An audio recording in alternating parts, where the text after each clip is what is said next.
Olá, professora Andréia. Eu gostaria de agradecer a senhora por me deixar apresentar o meu seminário e peço desculpa pelo ocorrido por causa da minha internet. Eu vou apresentar o meu seminário que é Drogas que atuam no Sistema Nervoso Central, a heroína, tá? Vamos falar primeiro o que seria a heroína. A heroína ela é uma droga legal obtida a partir de uma planta denominada de pavê somnífero. Essa planta também é conhecida pela papoila de ópio. O ópio dá origem à morfina, que em seguida é transformada em heroína. A heroína, então, é uma substância semissintética. A papoila usada na produção da droga é cultivada principalmente no México, Turquia, China, Índia e país chamado Triângulo Dourado, que seria Birmânia, Laos e Tailândia. Vamos entender agora, então, como é o histórico dessa droga. A dicetilmorfina, nome técnico da heroína, foi sintetizada em 1874 pelo químico Walter Rye no laboratório universitário de St. Mary's em Londres. A heroína surgiu em 1898 no mercado pela mão do laboratório da Bauer, com o intuito de substituir a morfina, um alcaloide de ópio natural que deprime o sistema nervoso central, SNC. A morfina foi utilizada na Guerra Civil Americana para tratar os feridos devido às suas propriedades analgésicas, mas no final da guerra verificou-se que muitos veteranos estavam viciados em morfina, se tornaram dependentes dela. Mas apesar da certeza que a substância era altamente perigosa e causadora de dependência, continuou a ser usada nos Estados Unidos da América, no tratamento de diversas patologias. No entanto, posteriormente, viu-se o número de dependentes da morfina crescer. Estava mostrando já era significativo. Então, surgiu a necessidade de ter um substituto à morfina. E nessa imagem do slide mostra uma propaganda da Bauer falando sobre a heroína. Então, na Alemanha que surge a ideia de se usar a heroína como substituto da morfina. Após a administração dessa substância dependente de morfina, comprovou-se que ela aliviava os sintomas de abstinência dos toxicodependentes. Durante 12 anos, acreditou que a heroína ela fosse um substituto seguro e eficaz à morfina. Então, a heroína passou a ser utilizada como remédio para a cura do alcoolismo e inicialmente para a tosse. Mas ficou provado um pouco depois que a heroína é mais viciante que a morfina, podendo criar dependência em apenas algumas semanas de uso. Então, em 1912, os Estados Unidos assinaram um tratado internacional visando acabar com o comércio de ópio no mundo inteiro. 2 anos mais tarde, o Congresso norte-americano aprovou uma lei que restringiu o uso de opseios e, na mesma década, criaram mecanismos judiciais que tornaram a heroína ilegal. Da mesma forma que foi com a morfina, agora surgiu a importância de pesquisar um substituto à heroína para resolver problemas de vício da heroína, né? E a substância encontrada foi a metadona, por exemplo. Nessa imagem mostra um frasco sendo provavelmente comercializado é, na época a qual era utilizada a heroína no lugar da morfina. Forma de obtenção. A heroína, tal como o ópio e a morfina, é feita a partir de resina de papoilas. O ópio esbranquiçado, tipo seiva, é removido em primeiro lugar da cápsula da flor da papoila. Esse ópio é refinado para fazer a morfina, depois ainda mais refinado em diferentes formas de heroína. São quando resultantes de modificações parciais das substâncias naturais. Basicamente, mudanças químicas ocorrem para você ter a heroína. A química é misturada com outras substâncias, como açúcar, estricnina e frequentemente misturada com outras drogas, como a cocaína. A heroína pode ser injetada, fumada ou inalada. Os efeitos são de início rápido e duram algumas horas. Ela é bem absorvida no trato gastrointestinal, nos pulmões, mucosa nasal e por injeção intramuscular ou subcutânea. A heroína sofre uma rápida hidrólise e é convertida em 6-monoacetilmorfina, que depois é hidrolisada em morfina. A lipossolubilidade, que seria a capacidade de penetrar em uma membrana biológica da diacetilformina e da 6-monoacetilmorfina, é maior do que a morfina, e devido a isso, a capacidade de ela entrar no cérebro é maior. Mecanismo de ação no sistema nervoso central. A heroína atua de forma agonista nos receptores opioides, seu efeito analgésico é sentido de forma ampla. Porém, seu mecanismo de prazer e bem-estar atua principalmente interferindo nas vias dopaminérgicas, mesolímbica e mesocortical. Todavia, esse processo não é tão compreendido atualmente. De maneira geral, os receptores opioides são classificados tipo delta, mi e kappa. Eles são amplamente distribuídos no sistema nervoso central. Tem um receptor específico, que é a NOP ou OLR, que não preenche todos os critérios para ser considerado um receptor opioide, por isso que ele não pertence a essa classe. Mas em alguns artigos ele é citado, mas logicamente aparece essa mensagem, que ele realmente não preenche os requisitos. Mas por quê? Porque há evidências que ele seria um receptor da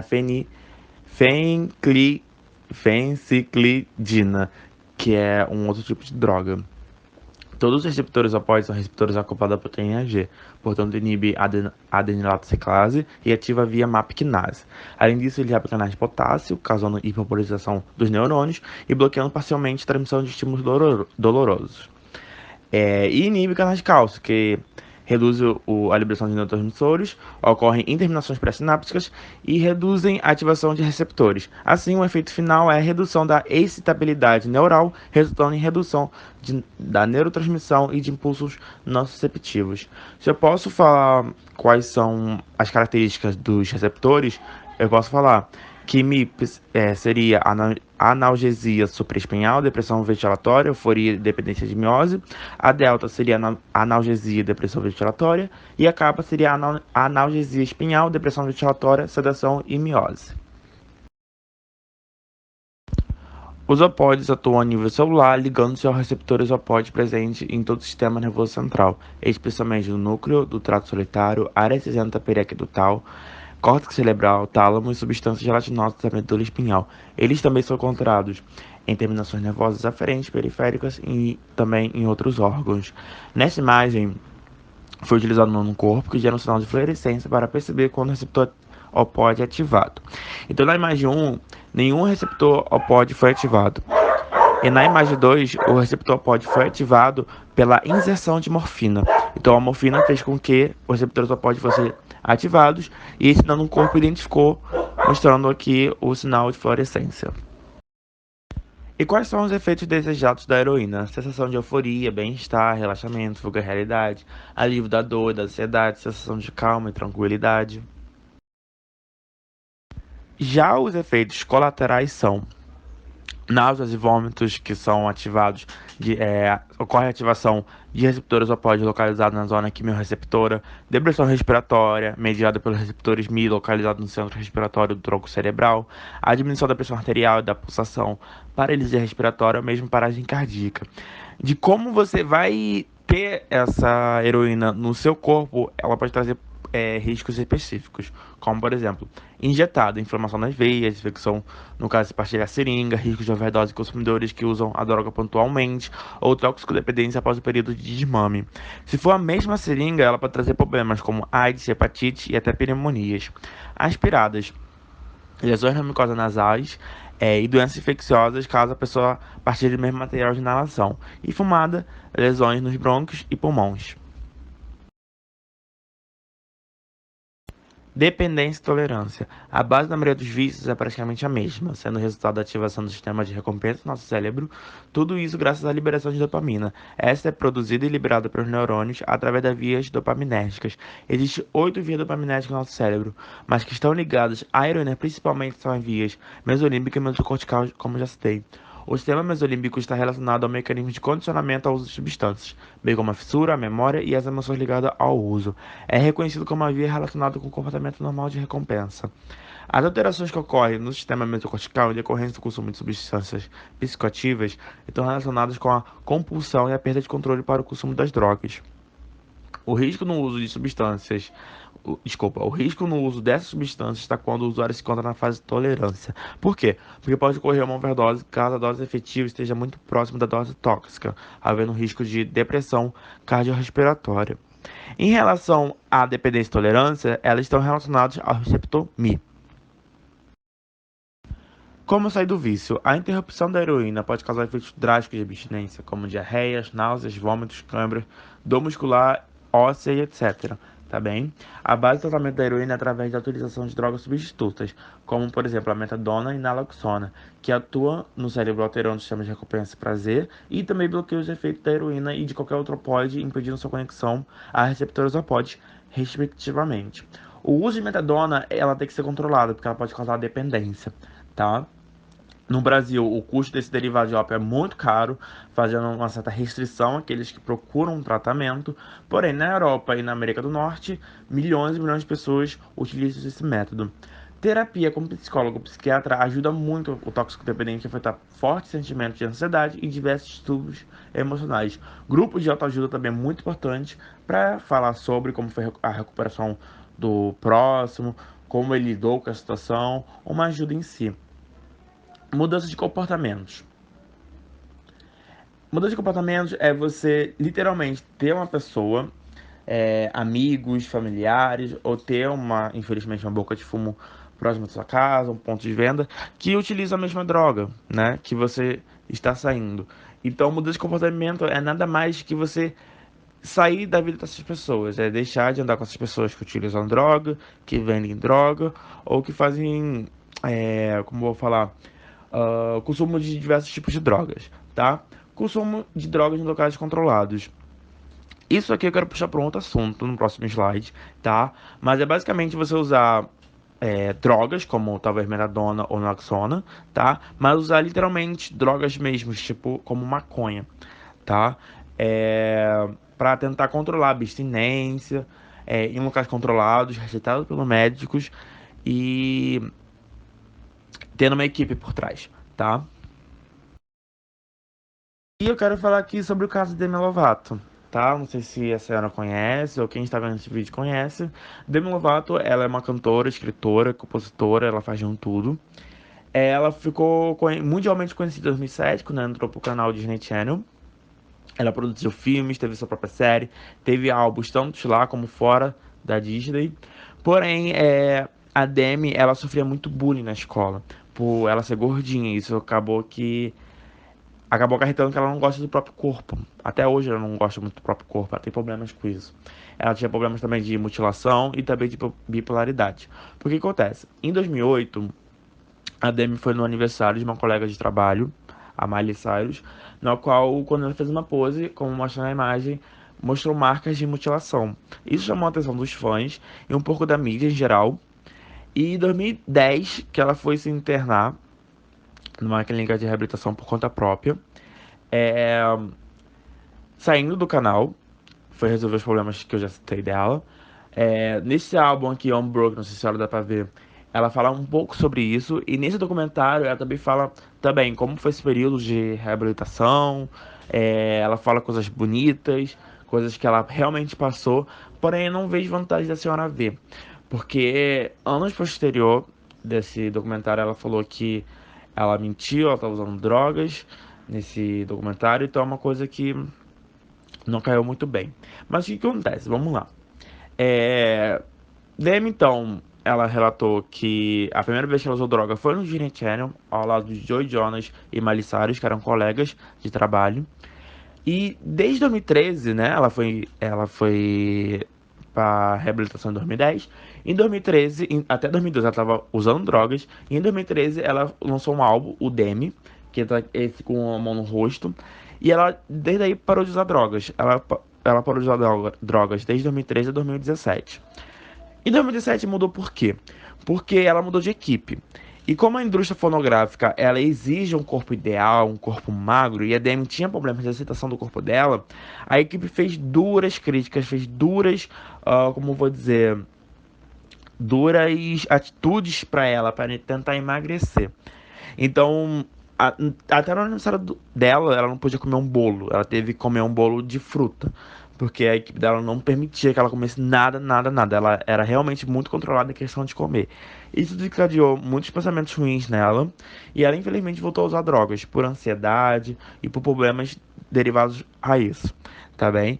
E vamos lá, vamos chegar ao ponto que realmente eu quero chegar da Demi Lovato. Demi Lovato dançando com o diabo, a arte de recomeçar. O que eu vou falar aqui tá no comentário dela, que eu vou falar no próximo slide, tá?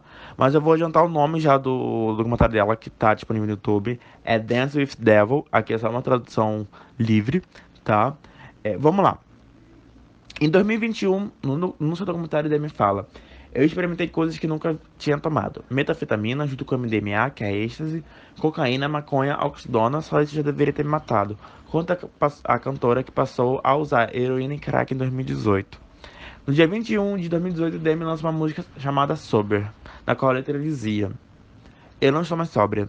Me desculpe por estar aqui de novo. Eu prometo que vou procurar ajuda. Não foi minha intenção. Eu peço desculpas a mim mesma.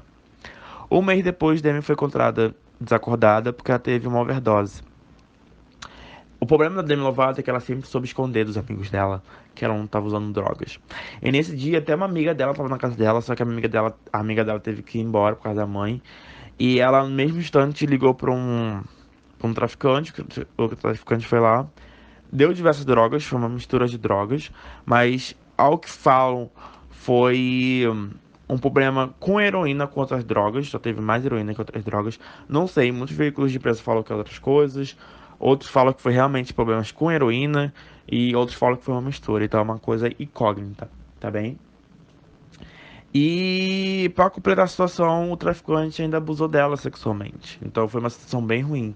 A Demi foi encontrada inconsciente. Ela tava azul, tá? Ela fala isso no comentário dela. Ela foi levada às pressas para o hospital, onde foi tratada com Narcan, uma substância usada contra o uso excessivo de drogas opioides, como heroína e analgésicos, tá? Em decorrência da overdose, Demi sofreu 3 derrames, uma parada cardíaca, além de pneumonia e falência múltipla dos órgãos. Ela precisou que seu sangue fosse filtrado no pescoço.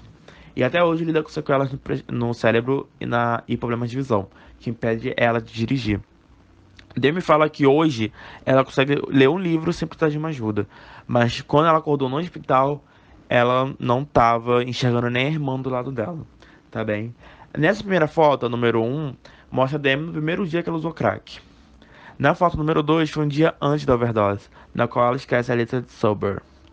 Na foto número 3, foi no dia da overdose. A Demi relata o que ela passou na overdose, né, ao qual ela se lembra, os motivos que levaram ela até a overdose, os problemas delas pessoais. Em seu documentário, Dance with the Devil, como mostra nas imagens, são 4 episódios super curtinhos, maravilhosos. Os 2 primeiros são muito tensos, então eu recomendo a todos assistirem. Ela lançou um álbum chamado Demi Lovato, Dance with the Devil, The Art of Starting Over, no qual ela fala musicalmente a mesma coisa praticamente do documentário, só que musicalmente, e muito mais coisas também. É muito, muito bom esses dois materiais, tá?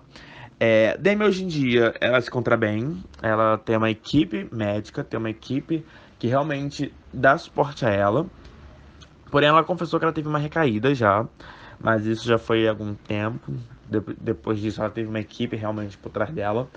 Demi hoje, para superar a abstinência, ela fuma maconha.